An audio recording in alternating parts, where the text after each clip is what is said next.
Hello நண்பர்களே, Kuwait விமான நிலையத்தின் மீது தாக்குதல், சமூக காப்பீட்டு தலைமையகம் மீதும் தாக்குதல். குவைத்தினுடைய பல முக்கியமான பேங்க்ஸ் அவர்களுடைய ஹெட் குவார்ட்டர்ஸை இன்றைக்கி மூடியிருக்காங்க. குவைத் வான்வெளி பகுதிக்குள்ளே இன்றைக்கி 3 அதிநவீன ஏவுகணைகள் வந்திருக்கு. அதேபோல் ஜசீரா ஏர்வேஸ் சவுதிக்கு போயிட்டு சவுதியிலேருந்து லேண்ட் வழியாக இனிமேல் குவைத்திற்குள்ளே வாங்க அப்படின்ட்டும் சொல்லியிருக்காங்க. இப்படி பல முக்கியமான தகவல்கள் இருக்குது. வீடியோ பார்க்குறவங்க சப்ஸ்கிரைப் பண்ணிவிட்டு முழுவதுமாக பாருங்கள். முதல் செய்தி, குவைத்தினுடைய வான்வெளி பாதுகாப்பு அப்படிங்கிறது தற்பொழுது மிகப்பெரிய அளவில் இருக்குது. குவைத் வான் எல்லைக்குள்ளே நுழைய முயன்ற 3 அதிநவீன ஏவுகணைகள் மற்றும் 394 ட்ரோன்களை குவைத் பாதுகாப்பு படையினர் கடந்த சில நாட்களில் மட்டும் இடைமறித்து அளித்திருக்கிறதா குவைத்தினுடைய அதிகாரப்பூர்வ அறிவிப்பு வெளியாயிருக்கு. தொடர்ந்து ஈரானிலிருந்து ஏவுகணைகள், ட்ரோன்கள், பலிஸ்டிக்ஸ் மிசைல்கள் அப்படின்ட்டு குவைத்திற்குள்ளே வந்த வண்ணமே தான் இருக்குது. அதை தடுத்து நிறுத்தி குவைத்தினுடைய இராணுவம் நமக்கு மிகப்பெரிய அளவில் பாதுகாப்பை கொடுத்துக்கிட்டே இருக்கிறாங்க. அடுத்ததாக, குவைத் எண்ணெய் உற்பத்தியில் பாதிப்பு ஏற்பட்டிருக்கு. ஹர்முஸ் ஜலசந்தியை ஈரான் இழுத்து மூடினதுனால அந்த பகுதியில் ஏற்பட்ட பதட்டம் காரணமாக, பாதுகாப்பு அச்சுறுத்தல் காரணமாகவும் குவைத் தனது கச்சா எண்ணெய் உற்பத்தியை சில இடங்களில் நிறுத்தி தற்காலிகமாக வச்சுருக்காங்க. அதாவது குவைத்தில் ப்ரொடெக்ஷன் தொடர்ந்து நடந்துக்கிட்டே இருக்கும் பொழுது அந்த கச்சா எண்ணெய் அப்படிங்கிறது சேமிப்பு லெவலை தாண்டி போயிடக்கூடாது. அதற்காக தற்காலிகமாக சில இடங்களில் மட்டும் கச்சா எண்ணெயை உற்பத்தி செய்வதை நிறுத்தி வச்சுருக்காங்க. அந்த ஹர்முஸ் ஜலசந்தியை மீண்டும் ஓப்பன் பண்ணிட்டாங்கன்னா அந்த மீண்டும் தற்காலிகமாக மூடப்பட்ட அந்த கச்சா எண்ணெய் உற்பத்தி அப்படிங்கிறது தொடங்கும் அப்படின்ட்டு சொல்லியிருக்காங்க. உலக நாடுகளுக்கு கிடைக்கக்கூடிய கச்சா எண்ணெயில் 20% இந்த ஜலசந்தி வழியாக மட்டும்தான் கிடைக்குது அப்படிங்கிறதும் முக்கியமான ஒரு செய்தியாக பார்க்கப்படுது.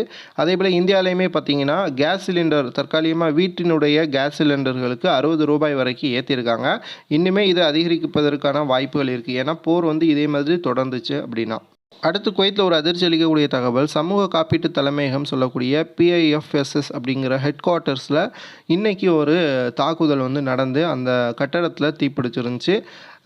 குவைத்தினுடைய தீயணைப்பு படை வீரர்கள் உடனடியாக அதை கட்டுக்குள்ளே கொண்டு வந்து அந்த அலுவலகத்தை இன்றைக்கி மூடியிருக்காங்க. தொடர்ந்து குவைத்தினுடைய பல பேங்க்ஸ், எல்லா பேங்க்ஸுமே இன்றைக்கி அவர்களுடைய ஹெட் குவார்ட்டர்ஸ்க்கு விடுமுறை விட்டுருக்காங்க. குவைத்தில் தொடர்ந்து இந்த மாதிரியான சூழல்கள் நிலவும் பொழுது ஒரு மிகப்பெரிய பிரச்சனையை வெளிநாட்டவர்களுக்கும் குவைத்திகளுக்கும் ஏற்படுத்தும். விரைவிலேயே இந்த போரை முடிவுக்கு கொண்டு வருவதற்கு அனைத்து நாடுகளும் பரிசீலனை செய்யணும். அடுத்த முக்கியமான தகவல், குவைத் விமான நிலையத்தின் மீது இன்றைக்கி ஒரு ட்ரோன் தாக்குதல் நடந்துருந்துச்சு. இன்று காலை குவைத் சர்வதேச விமான நிலையத்தில் உள்ள எரிபொருள் தொட்டிகள் மீது ட்ரோன் தாக்குதல் நடத்தப்பட்டது. இதனால் அங்கு பெரும் தீ விபத்து ஏற்பட்டு தீயணைப்பு படை வீரர்கள் நீண்ட போராட்டத்திற்கு பிறகு அந்த தீயை கட்டுக்குள்ளே கொண்டு வந்திருந்தாங்க. குவைத்தினுடைய விமான நிலையத்திலையுமே தொடர்ந்து இந்த மாதிரியான தாக்குதல் ஏற்படுவது குவைத்தினுடைய அந்த விமான சேவையை மிகப்பெரிய அளவில் பாதிச்சிருக்கு. குவைத்தினுடைய வான் பகுதி தற்காலிக மூடப்பட்டிருக்கிறதுனால ஜசீரா ஏர்வேஸ் தனது விமான சேவையை சவுதிக்கு மாற்றியிருக்காங்க. சவுதி அரேபியாவில் இருக்கக்கூடிய அல் குவைஸ்மா ஏர்போர்ட் விமான நிலையத்திற்கு தற்காலிகமாக மாற்றியிருக்காங்க. குவைத்திலிருந்து பயணிகள் சுமார் 2.5 மணி நேரம் சாலை பயணம் செய்து அங்கு சென்று விமானத்தில் ஏறி சொந்த நாட்டிற்கு போய்க்கலாம். ஆனால் இதற்கு சவுதியினுடைய விசா கண்டிப்பாக எடுத்துகிட்டு போகணும். கல்ஃப் ரீஜியனில் ஏற்பட்டிருக்கக்கூடிய இந்த சூழ்நிலையை கருத்தில் கொண்டு குவைத்திலிருந்து பயணம் செய்ய வேண்டியவர்களுக்கும் குவைத்திற்கு வர வேண்டியவர்களுக்கும் பயணத்தை தொடர வசதி ஏற்படுத்தும் வகையில் இந்த முடிவு எடுக்கப்பட்டதாக ஜசீரா ஏர்வேஸ் தெரிவிச்சிருக்காங்க. ஸோ குவைத்திலிருந்து சொந்த நாட்டிற்கு போகணும்னு விரும்புகிறவங்க அல்லது சொந்த நாட்டிலேருந்து குவைத்திற்கு வரணும்னு விரும்புகிறவங்க முகவர்களை கான்டாக்ட் பண்ணி உங்களுடைய அந்த சேவைகளை பெற்றுக்கொள்ளலாம். தாராளமாக இப்போ குவைத்திலிருந்து போக முடியும், வர முடியும். ஆனால் நேரடியாக போக முடியாது, சவுதி போயிட்டு தான் வர முடியும்.